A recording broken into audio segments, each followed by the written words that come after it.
أعوذ بالله من الشيطان الرجيم بسم الله الرحمن الرحيم اللهم أنطقني بالهدى وألهمني التقوى ووفقني للتي هي أزكى اللهم أخرجنا من ظلمات الوهم وأكرمنا بنور الفهم وافتح علينا أبواب رحمتك وانشر علينا خزائن علومك برحمتك يا أرحم الراحمين وصل اللهم على سيدنا محمد وعلى آله الطيبين الطاهرين.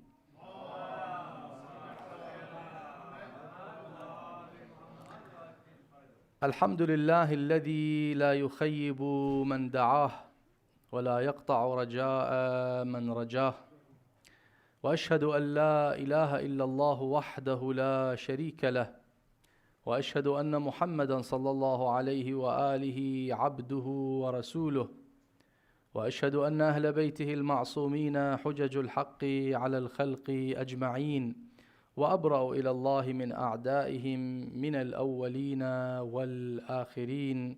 عباد الله، أوصيكم ونفسي بتقوى الله ولزوم أمره. Servants of Allah, I remind myself and remind you all to be conscious, to be pious, to be submissive to the commands of Allah subhanahu wa ta'ala and to His prohibitions. I remind myself and remind you that we all belong to Allah subhanahu wa ta'ala and to Him we will return. In Ghurar al-Hikam, in this great book of maxims attributed to the commander of the faithful Ali ibn Abi Talib alayhi salam,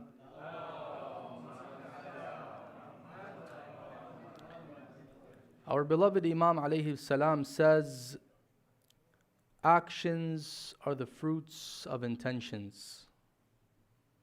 Actions are the fruits of intentions. Every voluntary action is preceded by desire and intention. I desire to read a specific book, and my desire leads to me intending to read that book. My desire propels me, motivates me to intend to read that book. Then I execute the action. I desire to eat something. Then I intend to eat that thing. Just desire by itself does not motivate you to act. Just desire by itself. Now, intention here is not the common understood intention where you actually say something. In fact, even in acts of worship, we are not required to vocalize our intention. Something that you're mindful of. Sometimes you desire something, but you don't intend to do it. I have a thought, I desire to travel tomorrow. But do I have the intention to travel tomorrow? Not yet. My desire pushes me and motivates me more, then I will make the call and intend to travel. But then that requires that I materialize that intention, that I act upon that intention. So desired followed by intention followed by action. These desires and intentions are a double-edged sword, meaning if they are channeled through goodness, then they will breed good deeds. And if they are channeled through evil, they will of course breed and result in bad deeds. When we desire something that is prohibited, Islam tells us to immediately dismiss the thought, to immediately eradicate that negative thought. Why? Because a thought that is born in our mind due to a desire of something, if it remains, it is a means of producing the intention to do that thing. And if it reaches the stage of intention, then it's hard to battle it and eradicate it, because then it is very close to turning into action. Hence we find the commander of the faithful in Ghurar al-Hikam, he says, مَنْ كَثُرَ فِكْرُهُ فِي الْمَعَاصِي دَعَتْهُ إِلَيْهَا. Whoever thinks much about sins will be prompted to commit them. Thoughts will result in action. That is a natural thing. Hence, when a person desires something and they know that it is unlawful, or a negative thought transpires in their mind, the first course of action is to dismiss that thought. Whenever we allow these thoughts to settle, thinking that it's not going to affect me, it's just a thought. Could be a negative thought about a mu'min. You know, I have a bad doubt about someone, bad suspicion about someone, and I say, you know what, I haven't yet done anything. I'm not going to act according to that suspicion, but I'll hide it. I'll keep it there. I'll keep that suspicion in my heart. I may lose control at some point, and this suspicion will turn into action, whether I know it or not. Because oftentimes there are things that we do that stem from our subconscious mind and not necessarily from our conscious mind. I may consciously be aware that I should not be acting according to that suspicion, but I can't control the subconscious. Subconsciously, I walk by that person and my salam has changed. The way I treat them has changed. I may not be aware of it, but this is all due to that bad thought, alaykum salam, that I have allowed to settle in my heart. Hence the commander of the faithful calls for avoiding these types of thoughts, eradicating these negative thoughts. And always, on the contrary, inculcate in your nafs, in yourself, in your heart, in your mind, inculcate the desire to do good. Just desire to do good. Just think between you and yourself that I desire to do this good thing. I desire to help others. I desire to read the Quran. Even if you don't act according to it, just have that desire, therefore it will fuel an intention. For it will generate an intention at some point, and that intention will generate action. It is very important that we do not underestimate. It is important that we do not underestimate the importance of desire and intention. Desire is a natural thing in us. Desire is natural. And it is there for a reason, so that Allah subhanahu wa ta'ala, when He has given us this desire, He didn't want us to dismiss desire, period, to ignore desire. No, but to desire that which is good. Because when you desire something and make something beloved to you, you're more than likely to pursue that thing. The Quran says, حَبَّبَ إِلَيْكُمُ الْإِيمَانِ وَزَيَّنَهُ فِي قُلُوبِكُمْ in Surah Al-Hujurat. Allah has made Iman, faith, dear to your hearts. You're naturally inclined towards Iman if your fitrah is pure. وَزَيَّنَهُ فِي قُلُوبِكُمْ. Hence, thinking and inculcating the nafs to desire that which is good. Even if you don't act according to it, as long as that desire reaches the point of intention, you will be rewarded for it, despite it materializing or not. Look at this hadith in Al-Kafi, which is attributed here to our sixth Imam, Ja'far ibn Muhammad as-Sadiq alayhi salam.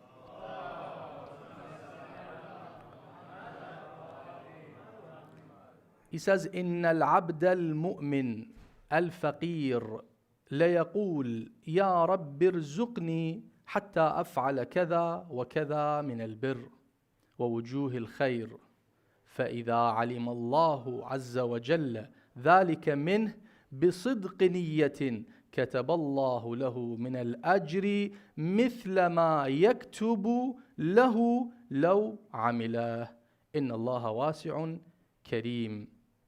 He says that a poor believing servant would say to Allah, O Lord, bestow upon me such and such so that I can do so and so good deeds. Imam says, if Allah, the Exalted, knows that this person is genuine in intending truly that if he receives this rizq from Allah, that he will do that which he intends to do, Allah subhanahu wa ta'ala will write down for him the reward just for his intention equal to the degree of good deeds that he would have received if he had done that good deed that he intended to do. So he says, for example, Ya Allah, grant me $1 million so I can open up a school or an orphanage. But he's genuine in his intention. immediately Allah subhanahu wa ta'ala will record for him the reward of that as if it has materialized. This is the power of intention, my dears. Do not underestimate the power of intention. But how does intention happen? You have to first desire the act. I desire to help the poor. I desire to be kind to others. I desire to engage in more worship. I desire to seek istighfar. If I am not very religious yet, I'm still kind of struggling to be religious. I desire to be religious. I'm religious, but I'm not there yet. I desire to be more religious. Alaykum salam. I desire to be closer to Allah. Look, these desires are not in vain. They have a lot of effect. Because that desire, if not today, not tomorrow, one day will breed intention. And as soon as you reach the point of intention, you're very close to action. It's very important to keep this in mind. Let's look at this other hadith attributed to our beloved Imam Abu Ja'far al-Baqir alayhi salam.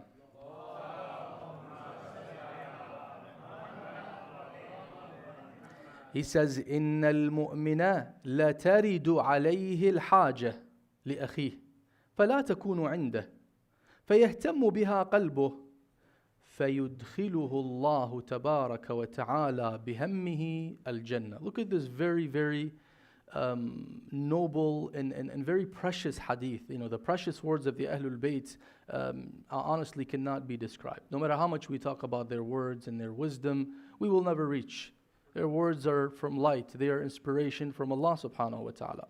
He says, a believer may find his brother in belief, his brother in faith, needy in a certain matter, but he's not able to fulfill it for him.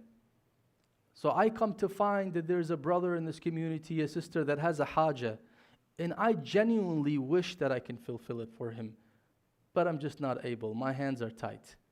Pay attention to what the hadith says.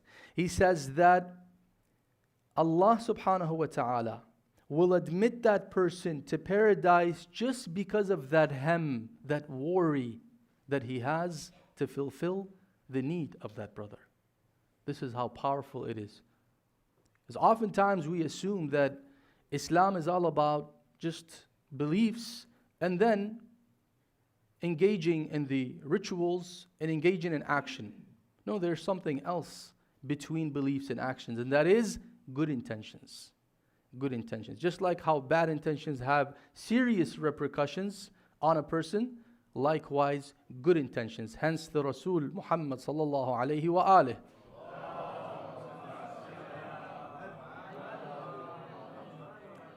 He tells Abu Dharr in one of the narrations in Makarim al-Akhlaq, Ya Abu Dharr, لِيَكُنْ لَكَ فِي كُلِّ عَمَلٍ نِيَّةٍ. Let there be a niyyah, let there be a good niyyah that you should have for every action. For everything that is good, have a niyyah. In other words, intend the nearness of Allah subhanahu wa ta'ala for everything. Everything that you do, even if it is as simple as getting up to drink water. Just intend that for the sake of Allah. To get your nafs accustomed to good intention. We can be transformed and elevated through the power of intention. Hence we find a hadith that say, Niyatul mu'mini khayrun min amalih. The intention of a believer outweighs his action. Now this has multiple interpretation. Is it khayrun min amalih, that part of his amal is the niyyah, or it is better than his amal? Some ulama say it is better than his amal. Why? Because sometimes the amal can be done with a tainted niyyah. It's not sincere for the sake of Allah subhanahu wa ta'ala. Sometimes I intend to do something good, and I end up materializing that thing, doing that thing, but unfortunately, I do it with riyā, with show off, with other motives. So it loses the real reward. Other times I intend to do something, but I'm so genuine about it, but it doesn't materialize. I receive so much reward and it remains khalisan and pure for the sake of Allah subhanahu wa ta'ala. So it's not about the quantity, it's that quality, my dears. And what makes a amal of good quality is the niyyah, is the intentions. Hence, Hence, إِنَّمَا الْأَعْمَالُ, you all know this, بِالنِّيَّاتِ. بِالنِّيَّاتِ. Intention is very, very powerful. بسم الله الرحمن الرحيم. إنا أنزلناه في ليلة القدر وما أدراك ما ليلة القدر ليلة القدر خير من 1000 شهر تنزل الملائكة والروح فيها بإذن ربهم من كل أمر سلام هي حتى مطلع الفجر.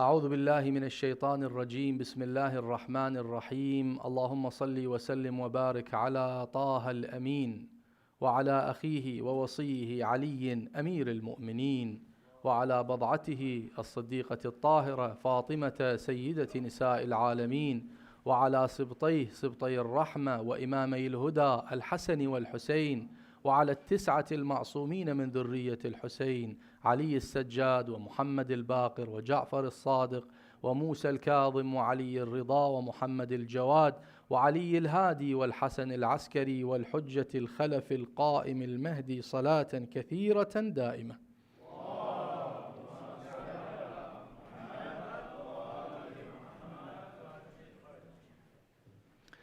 One of the benefits of having good niyyah, husnun niyyah, having good niyyah. Now, having a good niyyah includes having a good niyyah when dealing with other people. And we talked about having a good niyyah when it comes to intending things for the sake of Allah subhanahu wa ta'ala. But also, when we deal with one another, having that good niyyah, that sincerity, and we say being genuine in the relationship. It's not a fake relationship. No, it's true. I genuinely like you and respect you and love you and want to deal with you and cooperate with you on that which is good. Genuinely, truly. That husn of niyyah has a lot of effect. Not only the abundant reward, but it's one of the greatest and most effective means of attaining divine giving success. Divine given success. Also known in Arabic as tawfiq. Tawfiq. Where the success that you receive is divinely gifted.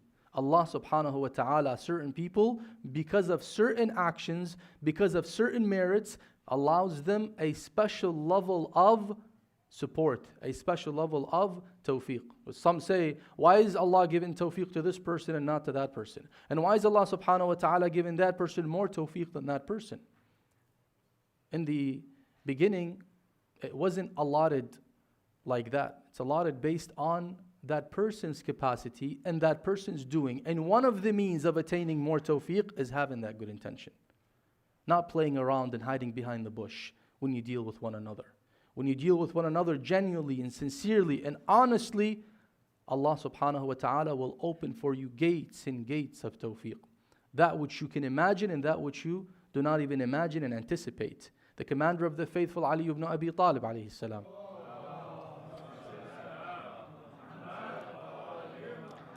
He says, "Man hasunat niyyatuh amaddahu tawfiq."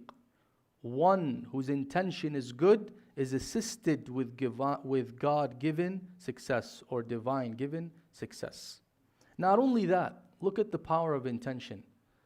The power of having a good intention when we deal with one another reaps so many fruits, among which is having a peaceful and a secure life. Abundant sustenance. Now, how does that work? I don't know. These are laws that Allah subhanahu wa ta'ala makes that govern the universe. How is it that when I have a good intention when dealing with my spouse, my children, my parents, my siblings, my neighbors, my friends, my community members, how does that have an effect on my rizq? How does that have an effect in receiving tawfiq? How does that have an effect on giving me security? Only Allah knows. Only Allah knows. This is known as al-atharul wad'iyya. These are the effects that happen as a result of these actions. But these effects are not measured by the law of cause and effect with respect to the natural laws. These are laws from another nature. Laws that we can call the ma'nawi laws, the spiritual laws. This is another beautiful maxim attributed to the commander of the faithful, Ali ibn Abi Talib alayhi salam.